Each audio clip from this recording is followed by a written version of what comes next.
Bonsoir, monsieur l'éclaireur. Bonsoir, monsieur Damon, comment allez-vous? Très bien, merci. Et, Franchement, et je voudrais vous dire que... donné un coup magistral. Je voudrais vous dire, Damon, vous savez ce que ça... Je pourrais même qualifier votre audition d'aujourd'hui comme une sorte de leçon qu'on doit apprendre réellement dans nos établissements. Et surtout les politiciens, s'ils pouvaient venir vraiment, venir à votre école pour pouvoir écouter ce que vous avez dit aujourd'hui. C'est tellement fort, tellement profond. C'est incroyable. Vraiment, vous m'avez bluffé ce soir. C'était super. Vraiment, j'ai tellement aimé parce que là, je me suis senti automatiquement à cette période-là. John Pololo, Yves Zogo Jr., Oufo Boigny. Je me rappelle très bien quand les petits militaires sont descendus dans les rues et pour chasser Oufoué. Ils ont fait une révolte. Et ce jour, j'étais à Bobo. Quand les militaires sont venus au 15e arrondissement, ils ont pris les armements, tout. Et les policiers ont fui. Et ce jour-là, tout le monde disait que le pouvoir de Oufoué était fini. Tout le monde a disparu. Et quand on regarde aujourd'hui la situation en Côte d'Ivoire et à Haïti, là, vraiment, quand la comparaison est extraordinaire. La FECI et tous ces trucs-là, vraiment chapeau, monsieur Lucas. Vous m'avez vraiment bluffé ce soir. Ceci dit, qu'est-ce qu'on doit faire aujourd'hui pour la Côte d'Ivoire? Franchement, je suis un peu dessus sur le plan sécurité en Côte d'Ivoire actuellement. Et quand tu regardes aujourd'hui des politiciens qui ont été désignés comme coupables de détournement, qui ont commis des crimes, et aujourd'hui, qui reviennent encore sur la scène politique.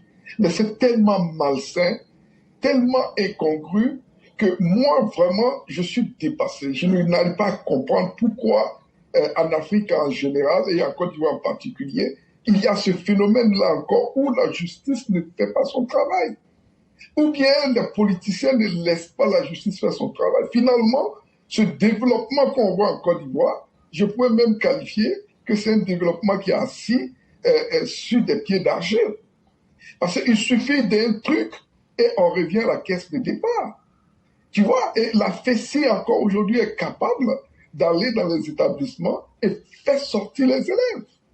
Et il n'y a rien qui se fait. C'est vraiment décevant. Je n'arrive pas à comprendre encore ce phénomène-là. Et John Pololo, là, je me rappelle comment il a été tué. John Pololo, je le connais très bien à Bobo. Son vrai nom, c'est Saïri Guédré Ncha. Et je connais bien son petit frère là. Mais il faut le dire, à leur période, comme tu l'as décrit, c'était exactement ça. Au temps d'Oufoué, les militaires qui sont sortis, ils se sont plaints parce que tout simplement, les John Pololo, comme tu le disais, les gars étaient payés à 50 000 francs, alors que nos militaires, qui étaient dans des conditions exécrables. Donc, les gars ne pouvaient pas accepter cette différenciation-là où ce que vous avez appelé les voyous étaient mieux traités que les militaires de la Côte d'Ivoire. Donc, ce qui a créé une sorte de méfiance entre l'armée, pour ne pas dire les lacous à cette période, parce que même on les qualifiait de soldats pour aller travailler dans les champs. Parce qu'Oufoué même ne voulait même pas professionnaliser en quelque sorte l'armée ivoirienne. Et vraiment, il faut dire que ce jour-là à Bobo, mais c'était clair. Nous-mêmes, nous tous, on disait, mais le vieux, c'est fini. Tu as vu? Et quand tu vois cette période-là aujourd'hui, c'est vrai, on a fait un progrès extraordinaire. Mais ce progrès risque de s'assombrer si nos autorités ne prennent pas le taureau par les cornes et instaurer la vraie justice. La vraie justice, c'est que le politicien, quand il a une erreur, le politicien doit comprendre que ça ne va pas le louper. Mais aujourd'hui, tous les politiciens sont blanchis. Les gars détournent de l'argent et ils sont blanchis. Et ils ont trouvé cette formule-là extraordinaire qui dit que désormais, aujourd'hui, si on doit résoudre un problème, ça serait de façon politique. De façon politique, la justice est mise à côté et on résout tout politiquement. Alors que c'est cette justice réglée de façon politique, c'est une carte blanche pour qu'on puisse recommencer. Il y a combien d'amnisties ont été faites en Côte d'Ivoire? Plusieurs amnisties. Et qu'est-ce que ça a donné finalement? Rien, c'est l'impunité. Ils reviennent au galop. Et regardez Gbagbo aujourd'hui, qui dit qu'il veut revenir encore, parce que c'est quoi? Mais il s'en fiche de la justice. Il s'en fiche des Ivoiriens, en quelque sorte.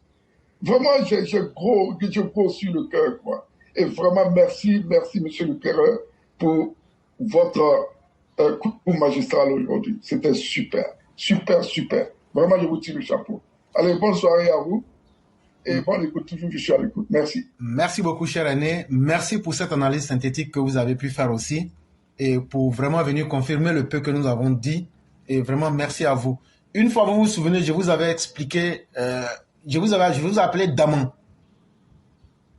Oui. Mais je ne vous avais pas expliqué pourquoi. Mais vous voulez que je vous explique pourquoi? Oui, allez-y. Dans le Mandé, quand on finissait de constituer les troupes pour aller à la guerre, c'est toi, tes ancêtres qui venaient pour vérifier ceux qui étaient aptes.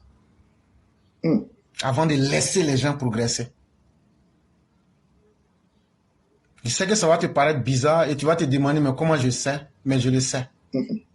Mais il faut réfléchir et faire des recherches, tu comprendras beaucoup de choses. Super. Et ce que vous avez dit, les politiciens en Côte d'Ivoire ont trouvé cette formule.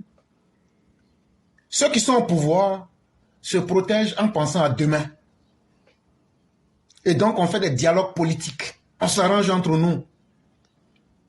Mais quand vous faites ça devant le bas peuple, lui finit par perdre l'espoir. Et ça va nous conduire au chaos social. Et ça va permettre au crime de s'institutionnaliser. Et donc, pour moi, en tout cas personnellement, la meilleure stratégie, c'est d'éveiller la conscience du peuple. Pour leur dire, voilà les dangers dans lesquels ils vous ont mis. Parce que ces arrangements, quand ils les font, il n'y a aucun membre du peuple qui est là-bas. Que vous soyez opposant ou parti au pouvoir, il n'y a aucun militant qui est là-bas. Et ils prennent des mallettes, ils se partagent, ils font des deals. Mais le lendemain, quand ils ne s'entendent pas, c'est nous qui mourrons. Mais à un certain moment, est-ce que Dieu nous a créés pour que nous soyons les moutons de sacrifice des politiciens? Et donc, que tu sois de l'opposition ou du parti au pouvoir, nous aussi, on peut faire un deal entre nous. C'est le deal de préserver nos vies. Soit quand on lance des mouvements, personne parmi nous ne sort. Ou bien, on sort et puis on va neutraliser les politiciens. Et ça, il faut commencer à enseigner cela au peuple. Et lorsqu'on va arriver nous-mêmes à montrer aux politiciens que si vous êtes là pour le peuple, vous devez travailler pour le peuple, vous allez voir que ces deals politiques-là n'auront plus qu'à de citer. Et les politiciens, ceux qui vont y venir dans la politique, vont la pratiquer avec un minimum de conscience morale pour qu'on puisse éviter les répétitions fatales. Parce que ça en est de trop et la Côte d'Ivoire mérite mieux. Et vous avez bien défini. Tout le développement qui est là est très beau. Mais si l'homme n'a pas été construit, tout va s'écrouler. Ça, il faut avoir le courage de le dire. Nous sommes des partisans du docteur Ouattara. Il faut avoir le courage de le dire pour que si maintenant on peut commencer à trouver des solutions, on commence à réfléchir à trouver des solutions. Sinon, on n'est pas en train d'aider le peuple. Et donc ça, c'est cette capacité que les intellectuels que vous êtes, c'est cette capacité que sont ceux qui viennent sur la plateforme ici, doivent pouvoir évoquer clairement comme vous l'avez fait, afin que l'autorité aussi puisse se rendre compte que tout le monde a soif de justice. Pas une justice qui soit faite contre quelqu'un, ou même à l'avantage de quelqu'un, mais on a besoin de construire un homme qui a une seule valeur, c'est qu'on peut croire en nos institutions. C'est ce que nous demandons. Et vraiment, merci infiniment à vous-même. Et on va vous souhaiter une excellente soirée. Merci bien. Allez, au revoir. Au revoir.